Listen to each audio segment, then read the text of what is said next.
Hello, welcome to another project update. So today is a kind of a probably not the best day in terms of uh, overall progress in the well, I guess overall development. So I spent a lot of time today fixing issues with materials and like the file tree. There's a lot of files that were automatically like generated when on importing meshes from Blender. And the thing is, when they get imported, they use the default spatial. Oh, this is just wrong here. This one's using an older shader.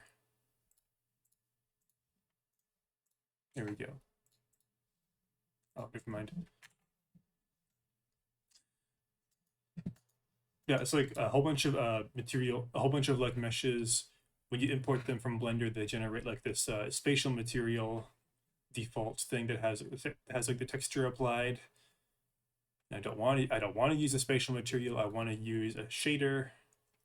I think I've been over this in previous videos, but it's a special shader that's designed to reproduce the um, the type of bilinear filtering that the Nintendo 64 um, does. But I mean, besides from that, I did make a few little, not so much changes, but like I did restructure some things in certain levels.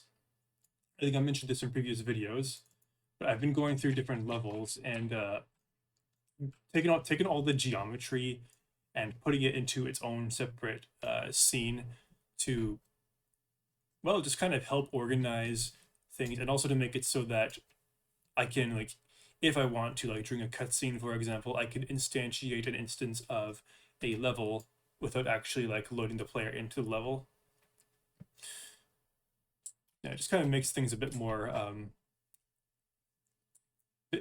like I said, more organized, and also, oh yeah, also it allows me to more easily separate NPCs from the environment.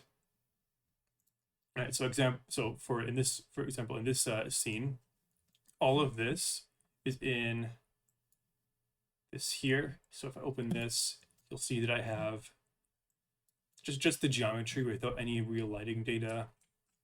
It does have this door here, which does technically have a script on it, but it's fine as long as it is fine as long as there's no as long as there's as long as it doesn't as long as it like doesn't crash when or cause issues when the geometry is loaded in while like the player is like, while another level is loaded, I guess. I don't know, because I'm trying to follow the rules of like encapsulation that I've kind of been trying to learn over the years. So yeah, everything here behaves exactly the way it did before. Here, um, so these bushes, I did work on them today because at some point they broke. I can't remember. I'm not sure what exactly the trigger was for breaking it, but it seems like, so these bushes, they have an instance of the health system, which I use for pretty much anything that can be killed, including the player. And for some reason, I don't know. At some point, I must have edited the script and changed something, and well, the default value for a health is 12. So it made it so that all the bushes had 12 HP, which meant that when I hit the bush, I had to hit it 12 like 12 times. I don't know, just a bunch of times to break it when it should break in only one hit, and I've fixed it to be just one. I'm just gonna run the scene because I might as well, or the game.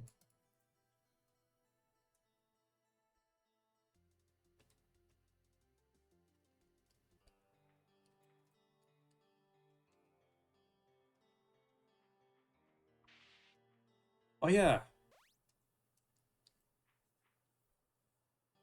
So another change that I made is I updated the collision on the player's weapon. So now it's easier. So beforehand, whenever I attacked like a bush or something, the weapon would kind of go over it and it wouldn't actually touch it and it wouldn't actually cause damage. But now it's a lot more likely to hit. Uh, Sort of like I didn't really make it.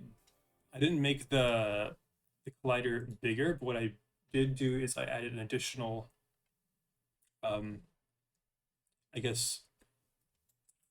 All right, so it's kind of hard to see because there's so many different little colliders here, but toggling the collision for like the melee weapon on and off right now, so you can see it flashing. What I did is I added an additional one for like the player's hand, and I made it like ridiculously big. So that when the player like attacks something, if the player is like on top of it, it's a lot more likely to hit. Actually, let's make it even bigger because I noticed just now while I was testing it, it was still missing a few times. So I'm just gonna grab this, increase the radius to maybe 0.3. Let's see if this is better. Actually, entered a bit more. All right, now let's try it. I don't need it to be super accurate. I just need it to be easy for the player.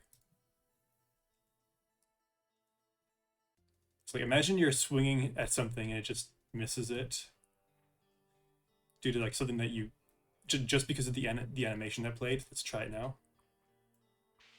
Okay, so it's still kind of passed overhead.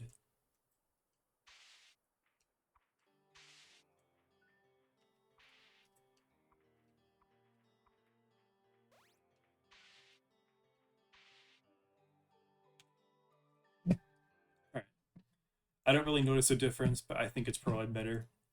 So yeah, it's kind of a general overview of what I did today. Um, yeah, it's definitely not the most productive day. I'm not exactly sure what I'm gonna do tomorrow. I think tomorrow what I actually, or next day, not necessarily not necessarily tomorrow, but hopefully tomorrow. I think that tomorrow or next time I should work on this here because this is kind of crappy, I think. I mean, I like the idea behind it. The problem is that it just doesn't look very good, in my opinion.